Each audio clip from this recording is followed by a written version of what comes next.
இயேசுவில் எனக்கு பிரியமான சகோதர சகோதரிகளே, இன்று ஆண்டின் பொது காலத்தின் 20ஆம் வாரம் சனிக்கிழமையில் நாம் இருக்கின்றோம். இந்த நாள் உங்களுக்கு நீ நாளாக அமைய வாழ்த்துகிறேன், ஜெபிக்கின்றேன். இன்றைய இறைவார்த்தை சிந்தனைகளுக்கு நாம் கவனமுடன் செவி கொடுப்போம். உன்னை காக்கும் பொறுப்பினை உடைய ஒருவனை அவர்தாம் அருளியுள்ளாரே. ரூத் நூலிலிருந்து வாசகம். அதிகாரம் 2, 1-3 மற்றும் 8-11. அதிகாரம் 4, இறைவார்த்தைகள் 13-17 முடிய. நகோமிக்கு போவாசு என்ற உறவினர் ஒருவர் இருந்தார். அவர் செல்வமும் செல்வாக்கும் உடையவர். எலிமலேக்கின் வழியில் உறவானவர். ரூத்து நகோமியிடம், நான் வயலுக்கு போய் யார் என்னை கருணை கண்கொண்டு நோக்குவாரோ அவர் பின்னே சென்று கதிர்களை பொறுக்கிக் கொண்டு வருகிறேன், எனக்கு அனுமதி தாரும் என்றார். அவரும், போய் வா மகளே என்றார். ரூத்து ஒரு வயலுக்கு போய் அறுவடையாள்கள் பின்னால் சென்று அவர்கள் சிந்திய கதிர்களை பொறுக்கிச் சேர்த்தார். தற்செயலாக அவர் போயிருந்த அந்த வயல் எலிமலைக்கிற்கு உறவினரான போவாசுக்கு உரியதாய் இருந்தது. பிறகு போவாசு ரூத்தை நோக்கி, பெண்ணே, நான் சொல்வதை கேள். இந்த வயலை தவிர வேறு எந்த வயலுக்கும் போய் நீ கதிர் பொறுக்க வேண்டாம். என் வயலில் வேலை செய்யும் பெண்களுடன் இங்கேயே இரு. அறுவடையாளர்கள் வேலை செய்யும் இடத்தை நன்றாக கவனித்து அங்கே போய் அவர்கள் பின்னால் கதிர் பொறுக்கும் பெண்களோடு நீயும் இரு. எந்த வேலைக்காரனும் உனக்கு தொந்தரவு கொடுக்க கூடாதென நான் கட்டளையிட்டிருக்கிறேன். உனக்கு தாகம் எடுத்தால் அவர்கள் நிரப்பி வைத்துள்ள பாண்டங்களிலிருந்து தண்ணீர் அருந்திக்கொள் என்றார். ரூத்து போவாசின் பாதங்களில் வீழ்ந்து வணங்கி, என்னை ஏன் இவ்வாறு கருணை கண்கொண்டு நோக்குகிறீர்? அயல் நாட்டு பெண்ணாகிய என்னை ஏன் இவ்வளவு பரிவுடன் நடத்துகிறீர் என்று கேட்டார். போவாசு, உன் கணவன் இருந்ததிலிருந்து உன் மாமியாருக்காக நீ செய்துள்ள அனைத்தையும் கேள்விப்பட்டேன்.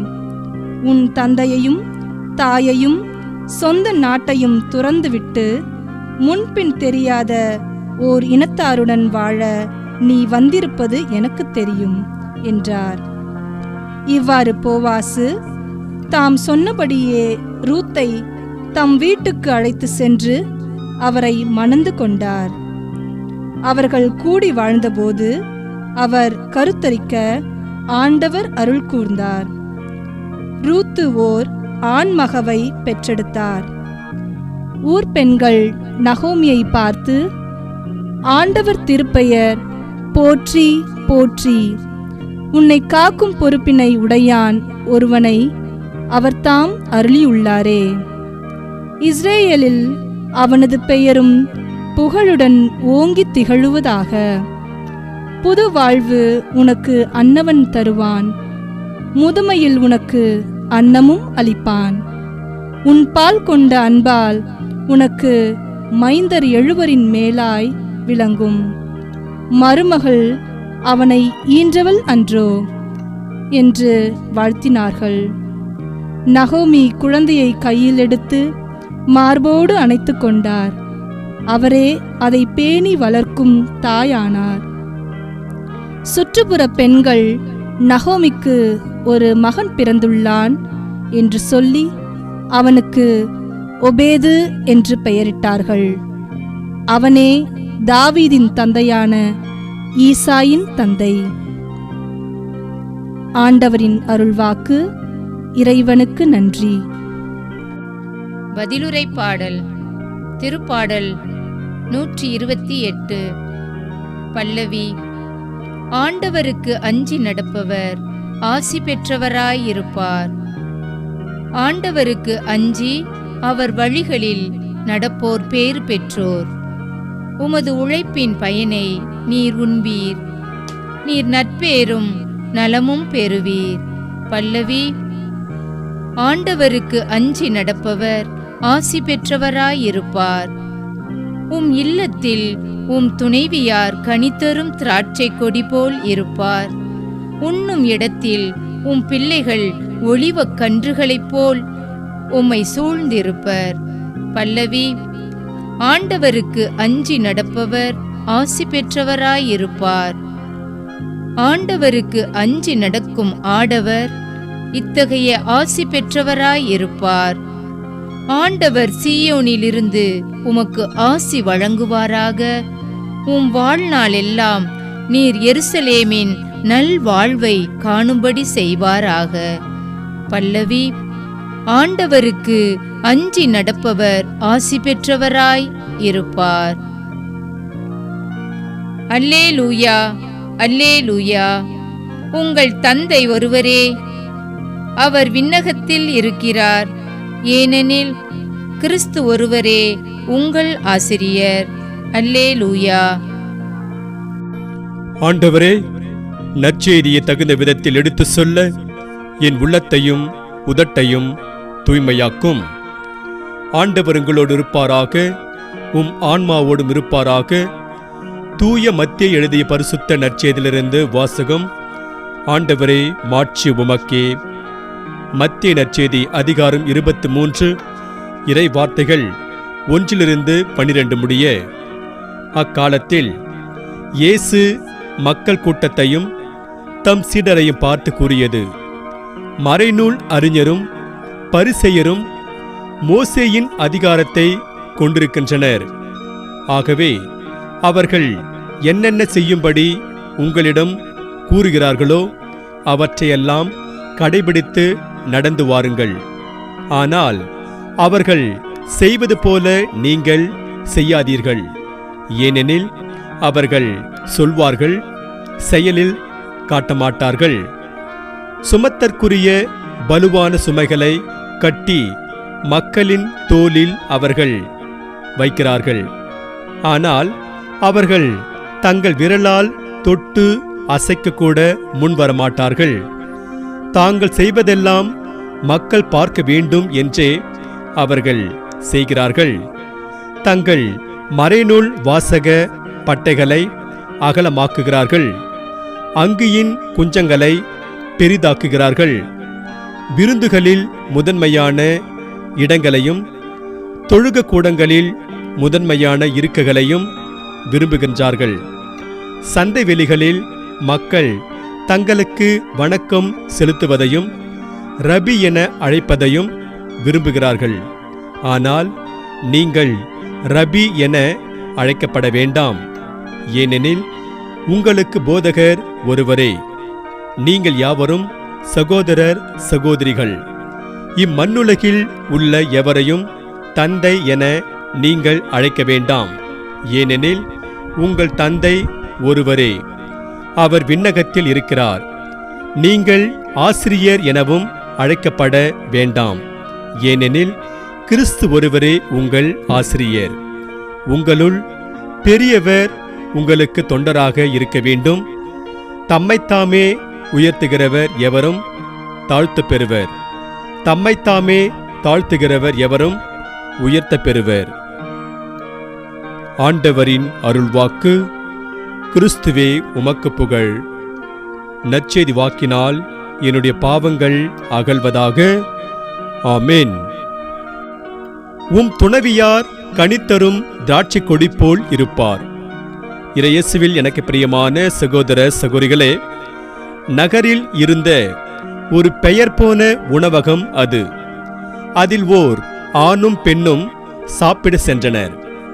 உணவகத்தில் அன்று வழக்கத்திற்கு மாறாக கூட்டம் அதிகமாக இருந்ததால் இருவரும் உணவை பொட்டலமாக வாங்கிக் கொண்டு தாங்கள் தங்கியிருந்த விடுதிக்கு வந்தனர். அங்கே அவர்கள் தாங்கள் வாங்கி வந்த உணவு பொட்டலத்தை பிரித்து பார்த்தபோது அதிர்ந்து போனார்கள். காரணம், அவர்கள் கேட்டதோ சப்பாத்தி, இருந்ததோ 500 ரூபாய் கட்டு. உடனே அவர்கள் இருவரும், இந்த பணத்தை உணவகத்தின் உரிமையாளரிடம் கொடுப்பதுதான் நல்லது என்று 500 ரூபாய் கட்டை எடுத்துக்கொண்டு உணவகத்தின் உரிமையாளரிடம் போய் கொடுத்தனர். அதுவரைக்கும் பணம் போய்விட்டதே என்று வருத்தத்தோடு இருந்த உணவகத்தின் உரிமையாளர் இருவரும் பணத்தை கொடுத்ததும் மிகவும் மகிழ்ச்சி அடைந்தார்.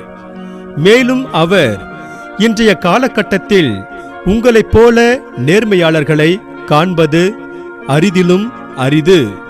அதனால் இதை ஊடகங்களுக்கு தெரிவிக்க வேண்டும் என்று அலைபேசியை எடுத்து பேசப் போனார். அப்பொழுது இருவரும், அப்படியெல்லாம் செய்ய வேண்டாம், இதை நீங்கள் ஊடகங்களுக்கு தெரிவித்தால் அது எங்களுக்கு பெரிய பிரச்சனையாகும் என்றார்கள். நல்லதுதானே செய்திருக்கிறீர்கள், இதை நான் ஊடகங்களின் மூலம் வெளியே கொண்டு வந்தால் எப்படி பிரச்சனையாகும் என்று புரியாமல் கேட்டார். அதற்கு இருவரும், நாங்கள் இருவரும் உண்மையான கணவன் மனைவி கிடையாது.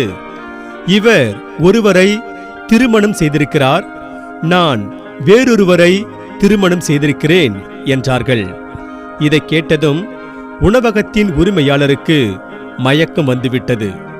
இறையேசுவில் பிரியமான சகோதர சகோதரிகளே, பணத்தை உரியவரிடம் திருப்பிக் கொடுக்க வேண்டும் என்பது தெரிந்த இவர்களுக்கு அடுத்தவருடைய வாழ்க்கை துணையோடு வாழக்கூடாது என்பது தெரியாதது வேடிக்கையாக இருக்கிறது. இன்றைக்கு ஒரு சிலர் இப்படித்தான் தங்களுடைய வாழ்க்கை துணைக்கு உண்மை இல்லாமல் இருக்கிறார்கள்.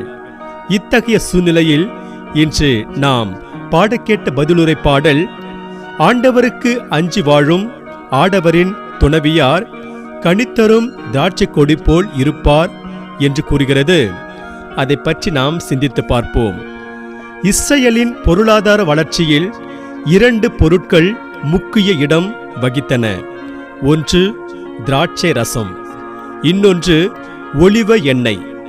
இந்த அடிப்படை உண்மையை பின்புலமாக கொண்டு திருப்பாடல் ஆசிரியர், ஆண்டவருக்கு அஞ்சி வாழ்வோரின் துணவியார் கனித்தரும் திராட்சை கொடி போல இருப்பார் என்றும், அவரது பிள்ளைகள் ஒலிவ கன்றுகளைப் போல் இருப்பார்கள் என்றும் கூறுகிறார்.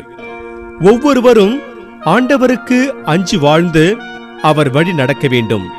அப்படி நாம் நடக்கும் பொழுது கடவுள் நம் குடும்பத்திற்கும் குடும்பத்திலுள்ள ஒவ்வொருவருக்கும் ஆசி வழங்குவார். எனவே நாம் ஆண்டவருக்கு அஞ்சி அவர் வழியில் நடக்க முயற்சி செய்வோம். ரஷ்ய தலைநகர் மாஸ்கோவில் இருந்த ஒரு முடித்திருத்தும் கடைக்கும் முன்பாக நீண்டதொரு வரிசை இருந்தது. அதற்கு 2 காரணங்கள் உண்டு. ஒன்று, அன்று ஞாயிற்றுக்கிழமை. 2, அந்த முடித்திருத்தும் கடையில் நன்றாக முடித்திருத்தம் செய்வார்கள். நீண்ட வரிசையில் தான் யார் என்று மக்களுக்கு தெரிந்துவிடக் கூடாது என்பதற்காக தன் முகத்தை ஒரு செய்தித்தாளால் மறைத்துக்கொண்டு, அப்போது ரஷ்யாவின் அதிபராக இருந்த லெனின் நின்றார். சிறிது நேரத்திற்கும் யாரும் அவரை அடையாளம் கண்டு கொள்ளவில்லை. இதனால் வரிசை சீராக சென்றது. சிறிது நேரத்தில் லெனினுக்கு பின்னால் இருந்த பெரியவர் ஒருவர் அவர் யார் என்று அடையாளம் கண்டு கொண்டார். இதனால் அவர், ஒரு நாட்டின் அதிபர் எங்களோடு வரிசையில் நிற்பதா? எல்லாருக்கும் முன்பாக சென்று முடி வெட்டி கொண்டு போகலாமே, உங்களுக்கு எவ்வளவு வேலை இருக்கும் என்றார். பெரியவர் இவ்வாறு பேசியதும் பக்கத்தில் இருந்தவர்கள் லெனினை சூழ்ந்து கொண்டு அவர் சொன்னதை வழிமொழிந்தார்கள். அப்பொழுது லெனின் அவர்களிடம், இந்நாட்டின் அதிபரான எனக்குத்தான் வேலை இருக்கின்றது, உங்களுக்கு வேலை இல்லை என்பது போல பேசுவது தவறு. அடுத்ததாக, பதவியும் படிப்பில் பொருளாதாரத்தில் ஒருவர் பெரியவராக இருக்கலாம். வரிசையில் நின்றுதான் தனது தேவைகளை பூர்த்தி செய்து கொள்ள வேண்டும் என்று நாம் முடிவெடுக்கின்றோம். அப்படி இருக்கையில் அந்த முடிவை நானே மீறினால் அது சரியாக இருக்குமா? அதனால்தான் நான் வரிசையில் நின்று முடிவெட்ட இருக்கின்றேன் என்றார். இதை கேட்டு அங்கிருந்த யாவரும் வியந்து போயினர். இயேசுவில் எனக்கு பிரியமான சகோதர சகோதரிகளே, எல்லாருக்கும் சம நீதி என்றொரு முடிவெடுத்து அதற்கேற்றாற்போல் செயல்பட்ட லெனின் உண்மையில் ஒரு செயல் வீரர்தான். இன்றைய இறைவார்த்தை நாம் சொல் வீரர்களாக செயல் வீரர்களாக இருக்க வேண்டும் என்ற செய்தியை கொடுக்கிறது. இயேசுவின் காலத்தில் வாழ்ந்த மறைநூல் அறிஞர்களும் பரிசேயர்களும் சொல்வது ஒன்றும் செய்வது ஒன்றுமாய் இருந்தார்கள். இவ்வாறு அவர்கள் முரண்பாட்டு மூட்டைகளாக இருந்தார்கள். எனவேதான் இயேசு மக்களிடம் அவர்கள் சொல்வது போல செய்யுங்கள், செய்வது போல செய்யாதீர்கள் என்கிறார். இதற்கு முற்றிலும் மாறாக ஆண்டவரின் கட்டளைப்படி நடந்த ஒருவரை குறித்து இன்றைய முதல் வாசகம் கூறுகிறது. அவர் வேறு யாருமல்ல, போவாசுதான். எலிமலேக்கின் உறவினரான போவாசு தன்னுடைய வயலில் சிந்திய கதிர்களை பொறுக்க வரும் மோவாபு நாட்டை சார்ந்த ரூத்தை கருணையோடு நோக்குகின்றார். பின்னர் தன்னுடைய வயலில் சிந்திய கதிர்களை பொறுக்க வரும் மோவாபு நாட்டை சார்ந்த ரூத்தை கனிவோடு நோக்குகின்றார். பின்னர் அவரை மணந்து கொள்கின்றார். வயலில் சிந்திய கதிர்களை பொறுக்காமல் அவற்றை எளியவருக்கும் அந்நியருக்கும் விட வேண்டும் என்பது ஆண்டவருடைய கட்டளை என்று லேவியர் புத்தகத்தில் 23 அதிகாரம் 22 பார்க்கிறோம். போவாசு தன் வயலில் சிந்திய கதிர்களை ரூத்து போன்றவர்கள் பொறுக்க விடுவது அவர் ஆண்டவரிடம் கட்டளையை கடைபிடித்து வாழ்ந்தார் என்பதற்கு சான்றாக இருக்கிறது. ஆகவே இறையேசு பிரியமான சகோதர சகோதரிகளே, நாம் பரிசேயர்கள் மற்றும் மறைநூல் அறிஞர்களைப் போல சொல் வீரர்களாக இல்லாமல் போவாசை போல செயல் வீரர்களாக இருப்போம். இன்று நமக்கு கொடுக்கப்படுகின்ற இறை சிந்தனையாக இயேசு சொல்லிலும் செயலிலும் வல்ல இறைவாக்கினராக திகழ்ந்தார் என்று லூக்கா நற்செய்தி 24 அதிகாரம் 19 பார்க்கிறோம். தந்தையின் திருவுளத்தின்படி செயல்படுபவரே விண்ணரசுக்குள் செல்வர் என்று தூய மத்திய நற்செய்தியில் 7 அதிகாரம் 21 ஆண்டவர் இயேசு கூறுகிறார். நாம் சொல் வீரர்களா அல்லது செயல் வீரர்களா என சிந்தித்து பார்ப்போம். இன்று நமக்கு கொடுக்கப்படுகின்ற இறை வார்த்தையாக ஆண்டவரின் நியமங்களுக்கேற்ப செயல்படுவோர் அவற்றால் வாழ்வு பெறுவர் என்று லேவியர் புத்தகத்தில் 18 அதிகாரம் 5 வசனத்தில் இறைவார்த்தை கூறுகிறது. ஆகையால் நாம் ஆண்டவரின் வார்த்தையின்படி செயல்பட்டு இறையருளை நிறைவாக பெறுவோம்.